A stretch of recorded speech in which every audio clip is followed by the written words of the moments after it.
ജനാധിപത്യത്തിന്റെ വിജയം എന്ന് പറയുന്നത് ജനാധിപത്യ സംവിധാനങ്ങളെക്കുറിച്ചുള്ള പൊതുജനങ്ങളുടെ അവബോധമാണെന്ന് കേരള മഹിളാ സംഘം സംസ്ഥാന സെക്രട്ടറി ES ബിജിമോൾ. എന്താണ് ഒരു ജനാധിപത്യ സംവിധാനത്തിന്റെ മഹത്വം എന്ന് തിരിച്ചറിയാൻ കഴിയാത്ത ആളുകൾ ഇന്നത്തെ സമൂഹത്തിലുണ്ടെന്നും ബിജിമോൾ പറഞ്ഞു. CPI ഇരട്ടിയാർ ലോക്കൽ സമ്മേളനം ഉദ്ഘാടനം ചെയ്ത് സംസാരിക്കുകയായിരുന്നു ബിജിമോൾ.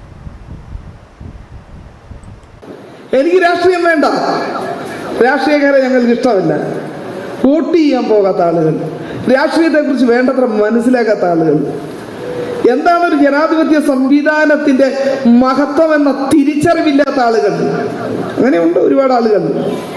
യഥാർത്ഥത്തിൽ ഒരു ജനാധിപത്യത്തിന്റെ വിജയം എന്ന് പറയുന്നത് ജനാധിപത്യ സംവിധാനങ്ങളെ കുറിച്ചുള്ള ജനങ്ങളുടെ അവബോധമാണ്. ആ അവബോധം എങ്ങനെ ഉണ്ടാക്കിയെടുക്കാം എന്ന ചോദ്യത്തിന് രാഷ്ട്രീയ പ്രവർത്തനങ്ങളിലൂടെ കഴിയും.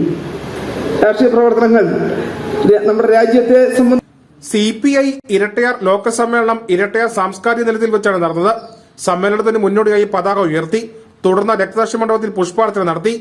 CPIയുടെ പാർട്ടി കോൺഗ്രസ് ജില്ലാ സമ്മേളനം എന്നിവയ്ക്ക് മുന്നോടിയായാണ് ഇരട്ടയാർ ലോക്കൽ സമ്മേളനം നടത്തിയത്. ലോക്കൽ സമ്മേളനത്തിൽ തെരഞ്ഞെടുക്കപ്പെട്ട പ്രതിനിധികളാണ് പങ്കെടുത്തത്. CPI കട്ടപ്പന മണ്ഡലം secretary VR Sasi, advocate VS Abhilash, Anand Sunilkumar തുടങ്ങിയ നിരവധി നേതാക്കൾ പങ്കെടുത്തു. ജില്ലയിലെ നിർമ്മാണ മേഖല നേരിടുന്ന പ്രതിസന്ധികൾ പരിഹരിക്കണം എന്നതടക്കമുള്ള പ്രമേയങ്ങൾ സമ്മേളനത്തിൽ പാസാക്കി. News bureau, Kattappana.